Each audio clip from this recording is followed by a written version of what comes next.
Okay, so Hall of Fame hard rockers Kiss worked with a number of different producers over the course of their almost 4-decade recording career, probably most notably with Bob Ezrin, of course, known for all that work he did with Alice Cooper on those Alice Cooper group records, and Eddie Kramer, of course, famous producer and engineer who worked with Jimi Hendrix and Led Zeppelin, among others.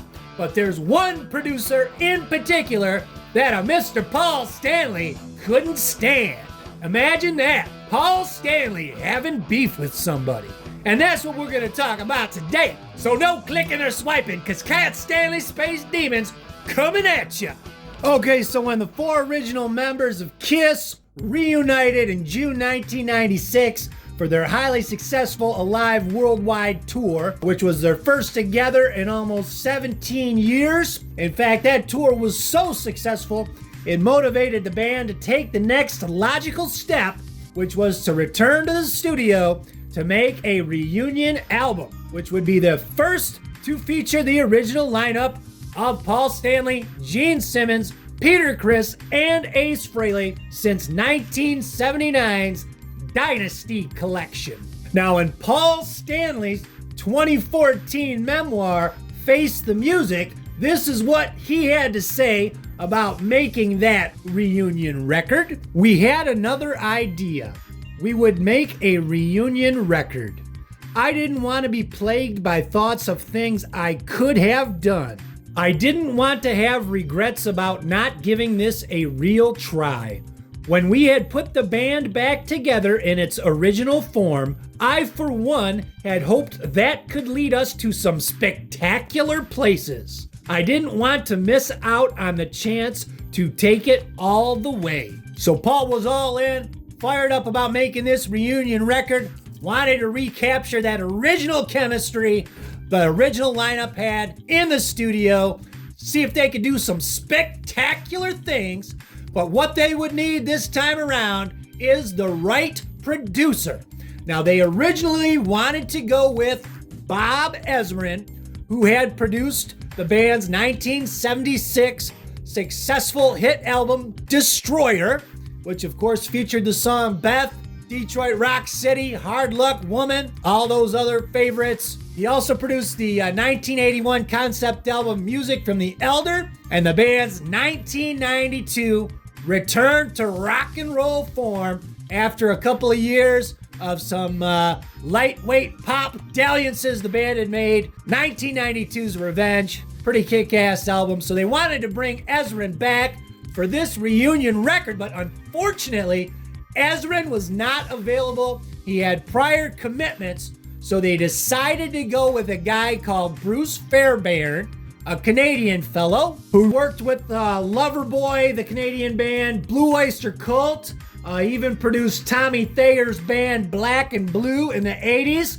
before he finally hit it big with the huge smash hit album Bon Jovi's Slippery When Wet, which really made him an in-demand producer. After the success of that album, he'd go on to produce Van Halen, AC/DC, In Excess, and all those string of successful pop albums that Aerosmith had, beginning with 1987's Permanent Vacation. So he was a big name producer, and obviously Kiss probably thought, here's the guy we're gonna get to make a successful commercial album to ride this wave of feel-goodness that they had going from the original reunion to they bring in this big name producer to make a successful, high-selling record for the band. And here's what Bruce Fairbairn had to say about working with Paul Stanley and Gene Simmons on that reunion record, Psycho Circus, in 1998. I was really excited about doing a Kiss record because they're a legendary band. I tried to immerse myself in the Kiss world before we went in and did the record. The guys were right on the same page as I was in terms of how I like to make a record. Gene and Paul took a great attitude. They said, "This is your record, Fairbairn.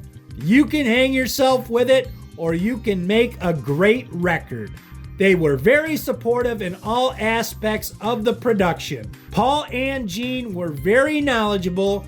They had really good ideas. So here Fairbairn sounds like he's speaking very highly of Gene Simmons and Paul Stanley as far as with working with them on this record, Psycho Circus, the reunion album for Kiss. You'd think sounds like things were sunshine and lollipops, right? They all got along great. They were on the same page, going in the same direction, but not so fast, because when it comes to Paul Stanley from Kiss, there's always two sides to every story, and the Paul Stanley side of the story is usually pretty bitchy, pretty complaining, and pretty two-faced. So we're gonna fucking take a look at what Paul Stanley had to say about working with Bruce Fairbairn on that Psycho Circus record. To produce Psycho Circus, we brought in Bruce Fairbairn, who'd been involved with some very big records from Bon Jovi, Aerosmith, Loverboy, and others. He turned out to be ill-suited for the job.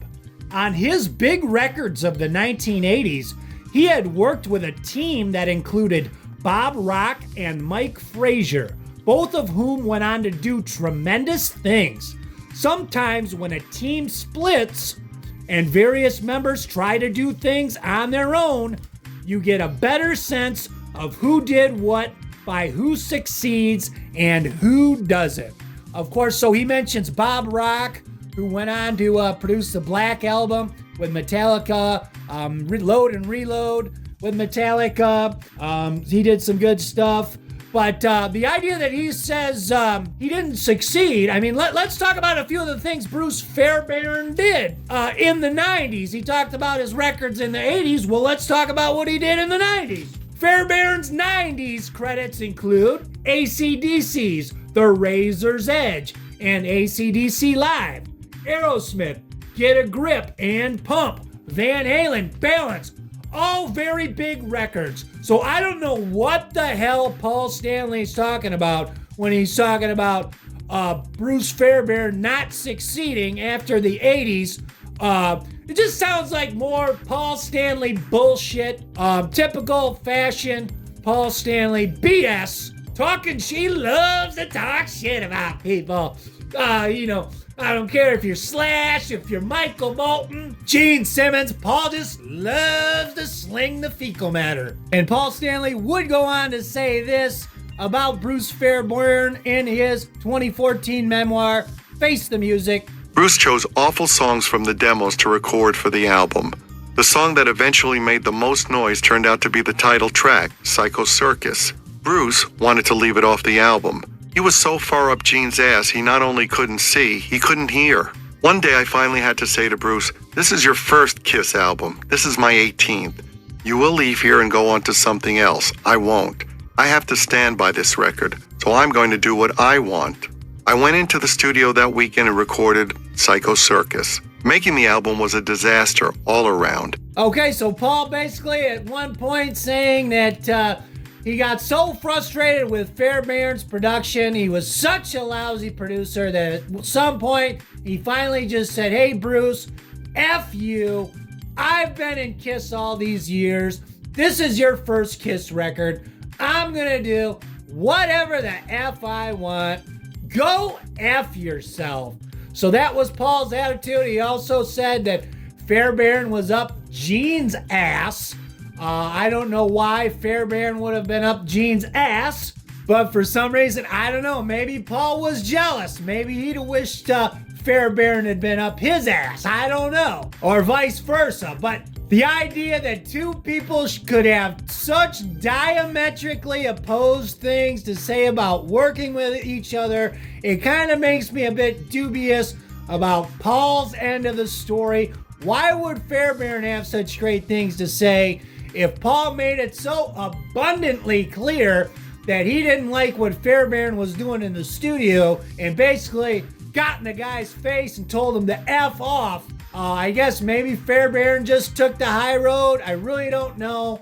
But it's interesting again. Paul Stanley always has something to say, seems like, about everybody. Well, that's the story. The producer, Paul Stanley, couldn't stand the late Bruce Fairbairn, who produced Psycho Circus.